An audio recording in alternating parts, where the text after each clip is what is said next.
The morning rain fell like a gentle whisper over the city of Accra, painting the streets in glistening puddles and grey reflections.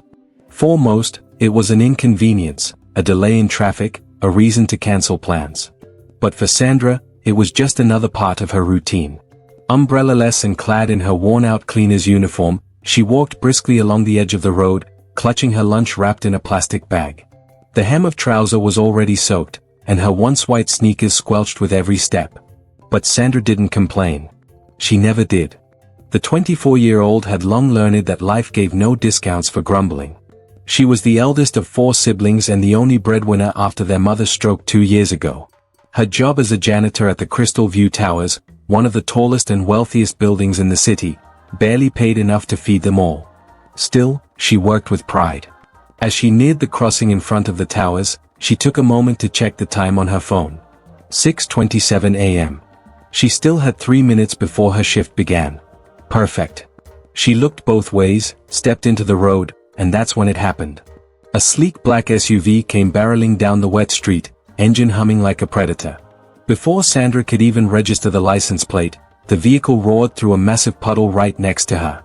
A tidal wave of muddy water exploded into the air and crashed over her, soaking her completely from head to toe. She gasped, stunned, frozen in place. The icy sludge clung to her skin, dripping from her face, hair, and uniform.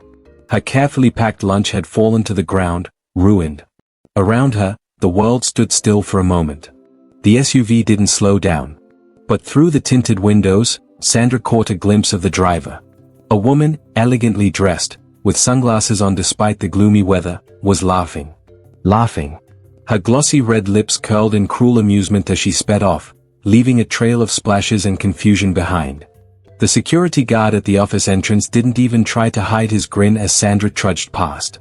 "EI, what did you do to offend Madame Vanessa?" he chuckled. Sandra didn't reply. Her lips were pressed together tightly, holding back tears.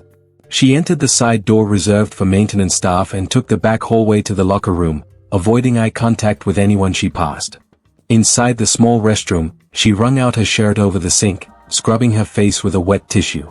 Her reflection stared back at her, mud-streaked, tired, but unbroken. "I can't cry," she whispered to herself. "Not here. Not for her." What she didn't know was that across the street, parked in a low-profile silver sedan, someone had seen everything. Every second of it. From the moment Sandra stepped onto the road, to the spray of water, to the mocking laugh from the SUV window. Inside the car sat a man in a plain suit with a calm, unreadable expression. He hadn't flinched when the water hit Sandra. He hadn't looked away when she trudged into the building. Instead, he sat back, eyes fixed on her soaked figure, and uttered just one name under his breath. "Interesting." He reached for his phone and made a quiet call. "Get me everything on the woman who just walked into the back entrance of Crystal View Towers. No, not the one driving, the one who got splashed." He ended the call without another word. And just like that, Sandra's life, though she didn't know it yet, had just begun to change. Mr. Kweku Danjuma wasn't the kind of man people easily noticed. Which was exactly how he preferred it. Though the tabloids had dubbed him the ghost billionaire for his reclusive habits, Kweku was far from a ghost. He was everywhere, silently pulling strings across industries. Real estate, telecommunications, agriculture, oil. His name was whispered in boardrooms across Africa, but his face rarely made the news. He didn't care for cameras. What he cared about was truth. Character. Loyalty. And this morning, truth had splashed itself across the road in the form of a poor girl soaked in mud. From his discreet sedan parked across the street, Kweku had seen it all. His visit to Crystal View Towers was meant to be unannounced. He had wanted to inspect the property in secret after receiving internal reports about tenant abuse and mistreatment of junior staff. His company, Danjuma Holdings, owned the complex, but too many of his middlemen, hungry for power, had allowed corruption to fester. He had intended to stay no more than 15 minutes. But after witnessing the incident with Sandra, he found himself sitting in the car, still and thoughtful. There had been something about her. Not just the mud-splattered uniform or the look of quiet heartbreak on her face. It was the way she hadn't reacted, no shouting, no begging, no dramatic retaliation. Just dignity. Quiet, raw dignity. That, to Kweku, was more powerful than any resume. He scrolled through a file his assistant had emailed moments after his request. Her name, Sandra Osei. Age, 24. Hometown, Koforidua. No father on record. Mother recently disabled by a stroke. 4 younger siblings. School dropout. Works as a contract cleaner for a third-party service hired by the building management. No disciplinary record. Pays school fees for her younger brother and has a side hustle braiding hair on weekends to make ends meet. Kweku stared at the screen. "Why haven't you broken yet?" he muttered under his breath, as if speaking to her image. He stepped out of the car. Inside the building, Sandra was already deep into her shift. With her damp uniform clinging to her skin, she scrubbed the lobby floor on her knees. The morning rush had begun, heels clicking on marble tiles, cologne lingering in the air, laughter echoing in elevators. No one paid her any attention. Except one man. From behind a pillar near the far entrance, Kweku watched. Not with pity, but with something deeper. A calculating, respectful kind of curiosity. He observed how Sandra greeted the receptionist with a tired smile.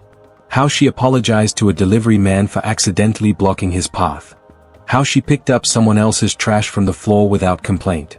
And then, something small, but telling, happened. An elderly security guard limped toward the elevator, struggling to carry a box of documents. Not a single executive offered help.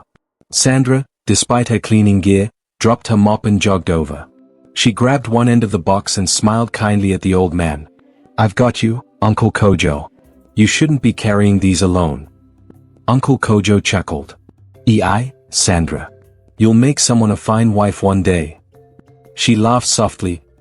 I don't even have time for breakfast, how can I think about marriage?" Kweku's lips curled into the faintest smile. He had seen what he needed to see. He turned and walked out of the building, unnoticed.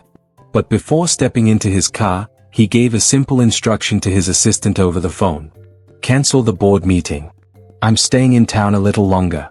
And tell the event team I want Sandra Osei's name added to the guest list for the Danjuma Foundation Gala." The assistant hesitated. "But, sir, she's a cleaner." Kweku replied without pause. "She's more than that. Make sure she gets the invitation, personally." And with that, the game began. The billionaire had chosen his focus, not out of charity, but because he'd seen something the world refused to see, a woman knee-deep in mud, who still chose to stand tall. By the next morning, the rain had cleared, and the sun blazed overhead like it had something to prove. But Sandra still felt the cold sting of the previous day's humiliation clinging to her skin. She hadn't told anyone, not her mother, not her siblings, not even her friend Acua, the only other cleaner who ever really spoke to her. What good would it do? No one would believe that a woman as powerful as Vanessa Jayamfi, the wealthy CEO of one of the tower's luxury tenants, had intentionally splashed her with mud and laughed about it. Besides, people like Sandra didn't complain, they endured. She arrived at work early again, as always, and silently went about her duties. She mopped the hallways, wiped the glass railings, polished the reception counters. All while Vanessa, towering in heels and confidence, strode past her, sunglasses perched on her face indoors, oblivious to the damage she'd caused. Sandra simply looked away and continued scrubbing. But change, as it often does in powerful tales, was already on its way. Later that day, in a lavish conference room on the top floor of Crystal View Towers, Mr. Kweku Danjuma sat across from his assistant, yawning slightly as board members debated renovations. He wasn't listening. His mind was still on Sandra. His voice cut through the meeting like a blade. "That's enough." The room went quiet. "I've made a decision. We'll host this year's Danjuma Foundation Gala right here. At Crystal View Towers." A murmur rippled through the room. "But sir," one of the executives said carefully, "this location is rather immodest, considering the gala usually takes place at the Continental Palace." "Exactly," Kweku replied. "It's time the wealthy walked the same halls as the people they overlook. And I want all departments represented. Even the cleaning staff." "Sir." "You heard me. Cleaners. Security. Drivers. If they are part of this building, they are part of this event." His tone left no room for argument. Back in the basement locker room. That afternoon, Sandra was just about to clock out when the receptionist, Lydia, a plump woman with a sharp tongue and painted eyebrows, popped her head into the cleaner's lounge. "Sandra," she called, frowning slightly. "Someone dropped this off for you." Sandra blinked in confusion as Lydia handed her a small black envelope, sealed with gold embossing. Her name was written across the front in elegant cursive, Miss Sandra O'Say.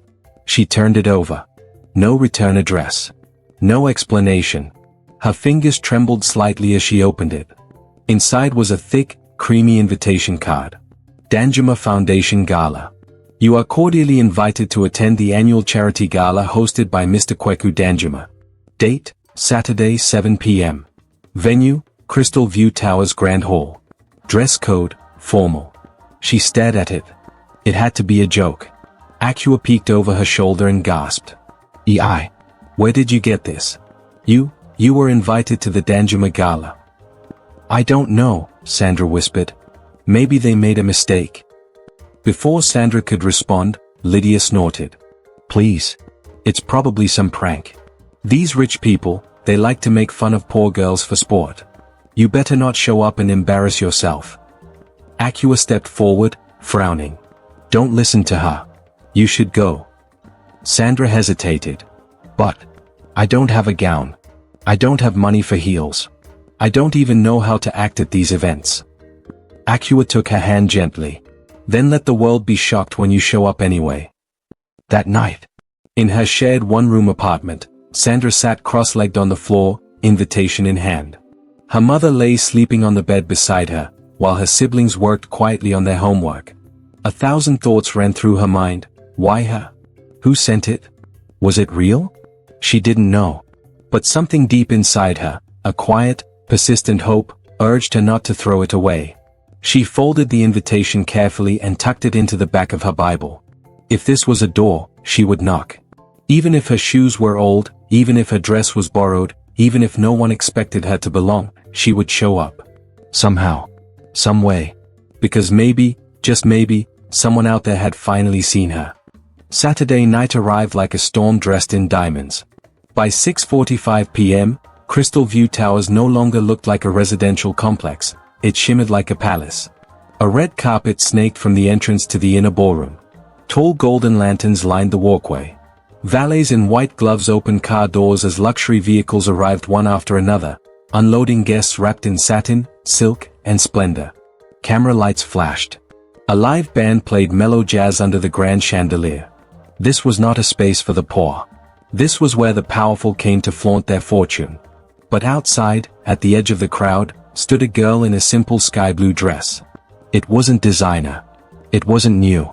It had once belonged to her mother before the stroke. Sandra had altered it herself the night before, stitching until dawn with trembling hands. Her shoes were old but polished, her hair swept back into a low bun. No jewelry, only her mother's tiny silver cross hung around her neck. The security guards looked her up and down as she approached. "Miss, this entrance is for guests only," one of them said. Sandra held out the invitation with a soft, unsure voice. "I was invited." The guard squinted at the card, and for a moment, her heart slammed against her ribs. But then, after checking a list, he nodded and opened the velvet rope. "Welcome, Miss O'Say." Her breath caught in her throat. Inside, she stepped into another world. The ballroom gleamed with crystal and gold. Waiters floated by carrying trays of champagne. Influencers posed near floral arches. Business tycoons toasted million-dollar deals. And in the middle of it all, heads began to turn, not because Sandra was the most extravagant woman there, but because she was the most unexpected. Whispers chased her as she walked. "Isn't that the cleaner girl? What is she doing here? Maybe she's someone's assistant." Vanessa Gyamfi, adorned in emeralds and pride, stood near the bar with two other executives when her eyes landed on Sandra. Her smirk returned like venom rising in her throat. "Who let the help in?" she scoffed, sipping her wine. But before Vanessa could glide over and make a scene, a quiet commotion stirred at the entrance. A man in a classic black tuxedo entered, flanked by two aides and followed by a silent hush. Kweku Danjuma had arrived. He didn't smile. He didn't greet the press. He simply scanned the room, and then, his eyes landed on Sandra. To the astonishment of all, the billionaire walked straight to her. "Miss O'Say," he said warmly. "Thank you for accepting the invitation." Sandra's lips parted. You invited me?" He nodded. "Yes. I saw you that morning. What you endured. And more importantly, how you endured it." Gasps circled the room like a ripple on water. Vanessa's wineglass nearly slipped from her hand. "You saw it?" Sandra whispered. "I saw everything," Kweku said. "Including how you helped the old guard with no one watching." A silence fell between them, heavy with realization. Then he offered her his arm. "Would you honor me with a dance?" Sandra hesitated. She'd never danced at a gala before. But she saw no mockery in his face, only sincerity. So, she placed her hand on his arm, and he led her gently to the center of the floor. The band shifted. The lights dimmed. And suddenly, the cleaner girl in a borrowed dress was waltzing with the richest man in the room. Phones rose. Snaps were taken. Faces twisted in confusion, jealousy, awe. But no one dared interrupt. Across the room, Vanessa stood frozen, her ego crumbling. Later that night, the gala ended, but the whispers did not. Social media exploded. Billionaire dances with mystery woman at Crystal Gala. Who is Sandra Osei? Cleaner or Cinderella? But Sandra didn't check her phone that night. She rode home in a car Kweku had arranged. Her siblings waited at the door, clapping like she was royalty. Her mother, resting in bed, smiled wider than she had in months. That night, Sandra knelt beside her Bible and whispered, "Thank you. I don't know what's happening. But I'm ready." What she didn't know was that the night had planted a seed. And soon, her life would bloom in ways no one, not even she, could have imagined. Because the gala was only the beginning. By Monday morning, the entire Crystal View Towers was buzzing, not with business deals or construction updates, but with the wildfire gossip of the weekend. Sandra Osei, the cleaner, had danced with Kweku Danjuma. Not by accident. Not by mistake. Publicly. Proudly. Some people whispered in admiration. Others sneered in disbelief. But one person boiled with something far darker. Vanessa Jayamfi. She had spent years curating her presence, climbing society's ladder, brushing shoulders with Ghana's most elite, and aligning herself strategically with powerful men. And now, everything she'd worked for was being overshadowed by a girl who scrubbed toilets in second-hand shoes. Worse still, she couldn't erase the look on Kweku's face when he danced with Sandra. He had looked at her. Really looked. With warmth, with respect, with possibility. Vanessa couldn't let that stand. The next day, Vanessa summoned her assistant, a nervous young woman named Brenda. "I want everything on her," Vanessa snapped. "Background. Address. Family. Social media. Everything." Brenda hesitated. She's just a cleaner." "She is not just anything. She's a threat. And threats get neutralized." Meanwhile, in the shadows of the tower, Sandra returned to work quietly. She'd offered to take Monday off after the gala, but her mother insisted she go. "Let them see your strength," her mother had said. She walked through the same halls as always, broom in hand, gloves on, apron tied. But everything felt different now. People greeted her where they once ignored her. Security guards smiled. Receptionists paused to compliment her grace at the gala. Even the building manager, Mr. Owusu, came down to thank her for representing the staff with elegance. But the new attention wasn't all sweet. She could feel the resentment in the air. It clung to walls, hid in eyes, whispered behind her back. And then came the attack. That afternoon, the staff WhatsApp group exploded. Camera with flash a blurry screenshot, Sandra dancing with Kweku. Speech balloon cleaner turned gold digger. Speech balloon, some girls know how to play the pity card. One splash of mud and suddenly she's royalty. Speech balloon, she's lying about her past. Someone said she used to date married men in Osu. The rumors spread like wildfire, twisted and cruel. Sandra only saw it when Akua showed her later in the break room, eyes filled with worry. Who would do this? Sandra asked quietly, scrolling the vicious posts with trembling fingers. Akua sighed. You already know. But Sandra refused to react. She logged off. She wiped her tears. And she kept working. Later that evening. Upstairs, in his penthouse suite, Kweku reviewed his daily reports when Kwabena, his trusted personal aide, entered with a troubled face. There's chatter about Miss Osei. Nasty things. Fabricated stories. Kweku looked up slowly. Who started it? We traced the origin to a burner phone linked to an email, but it was routed through a private IP. Expensive setup. Vanessa, Kweku said coldly. Only someone with something to lose would spend that much. Kwabena nodded. What should we do, sir? Kweku stood and walked to the window, gazing down at the city lights. Nothing, yet. Sometimes you must let your enemies bury themselves. But keep Sandra safe. If she falls, let it be in my arms, not from their knives. The next day, Sandra was called to the manager's office. She walked in, heart racing, only to find Vanessa seated at the table with a smirk and her legs crossed like a queen in court. Sit, Vanessa said. Let's talk. The manager looked uncomfortable, clearly caught in the middle. Vanessa leaned forward, tapping a file on the desk. There have been questions about your behavior. Rumors. Whispers.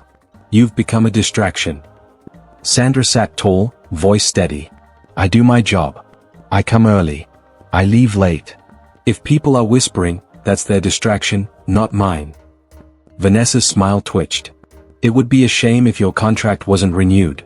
You're on probation, aren't you? Sandra met her eyes. Is that a threat? Vanessa chuckled. No, dear. It's a reminder of where you belong. But before she could continue, the door opened. Kweku Danjuma stepped inside. The room froze. I believe this meeting is over, he said, voice like thunderclouds before rain. Mr. Danjuma, the manager stammered. I've reviewed everything. The only person here spreading poison is not Miss Osei. Vanessa stood quickly. I was only concerned. Concern yourself with your own conduct, Kweku cut her off. Or you'll find yourself the one cleaning floors. Vanessa's face went pale. Kweku turned to Sandra. Come. She stood and followed him out. In the hallway, he stopped and looked at her gently. I told you I saw something in you, he said. Now they all see it too. But with visibility comes enemies. Don't let them change who you are. Sandra nodded slowly, breath shaky. I won't. He smiled. Good. Because the best part of your story hasn't even begun. It had rained heavily the night before, as though the sky itself wept for all Sandra had endured. But by morning, the sun pushed through with golden persistence, warm, bold, unshaken. And so was Sandra. She walked into Crystal View Towers that morning not as the cleaner they once ignored, but as the woman they now watched in awe. Her uniform was still the same. Her hands still bore the faint scent of lemon disinfectant. But her spirit had shifted. She walked with her head high, her steps light, and her heart finally free from fear. But her story, it wasn't done. Later that week, Kweku Danjuma summoned her to the rooftop garden of the tower, the one she used to sweep quietly after hours, wondering what it would be like to sit and rest instead. He met her there, dressed simply, with no entourage, no airs. I have something for you, he said, handing her a thick envelope. Sandra blinked. What is this? A scholarship. Full ride. Business administration at one of the best universities in Accra. Night classes, you can work during the day if you choose. She stared at him, stunned. Why? Because you're the kind of person who doesn't just clean buildings. You can build them. Lead them. You've already built something stronger than glass or steel, character. Tears slipped down her cheeks. But you barely know me, she whispered. I've watched the way you treat people when no one's looking. That tells me more than a resume ever could. The gossip that once mocked her now turned into praise. Even the residents who had laughed at her began to smile awkwardly, attempting apologies and clumsy greetings. Vanessa, now suspended and under investigation for workplace harassment, faded into silence. Brenda, her former assistant, quietly handed Sandra a letter one day. It was an apology. Brenda had quit working for Vanessa and asked if she could help Sandra with her studies. I want to work for someone I respect, she said shyly. Sandra didn't forget where she came from. Every Sunday, she still visited her old neighborhood in Nima. She brought food to the same widows who once fed her mother. She paid for uniforms for local school kids. She donated a month's salary to repair the broken community library. When her mother's health worsened, she was able to get her proper treatment from a private hospital. The doctors said her blood pressure stabilized from the sheer peace she finally had. One night, While peeling yams beside her mother, Sandra asked softly, "Ma, do you think I've changed?" Her mother smiled and touched her cheek. "Yes. You've grown, but your heart is still the same. A flower in the mud is still a flower." Months passed. Sandra had completed her first semester of classes and was working part-time in the administration department at Danjuma Holdings, no longer as a cleaner, but as a junior executive assistant. She earned every inch of the desk she now sat behind. One Friday, she was called to a company gala, this time, not as staff, but as a guest. She wore a flowing blue dress. Elegant. Regal. Powerful. As she stepped into the ballroom, a hush fell. People turned. Murmured. But none were more stunned than a small group of investors from abroad, seated near the front. One of them leaned in and whispered to his colleague, "That's her. The girl from the mud story. Kweku told us." They nodded with admiration. And then came the twist. Kweku took the stage to give a speech. But instead of speaking about business, he told the story of a woman who was once humiliated by a splash of mud, only to rise above it with grace and grit. "I watched her that day," he said. "Not just from my car, but from my heart. And I knew then that she had something rare, humility in hardship, and kindness in the face of cruelty." Then he paused, smiled, and turned toward her. "Tonight, I want to announce that Sandra Osei is no longer just a junior assistant. She is now the head of our community development initiative, and my personal advisor for all employee welfare policies. Her story will shape how we treat all our people, from janitor to CEO." The crowd erupted. Sandra's eyes widened. She had no idea. Tears blurred her vision as the room rose in a standing ovation. From mud, to the mountaintop. After the gala, a young intern approached her, nervous. "Miss Sandra," she said, clutching her notebook. How did you stay strong through it all?" Sandra smiled and touched the girl's shoulder. "Because I knew who I was even when they didn't. And because I didn't wipe the mud off with anger, I let it water my roots. When life splashes mud on your dignity, bloom anyway. Even in the darkest storm, someone powerful may be watching, not to judge, but to lift.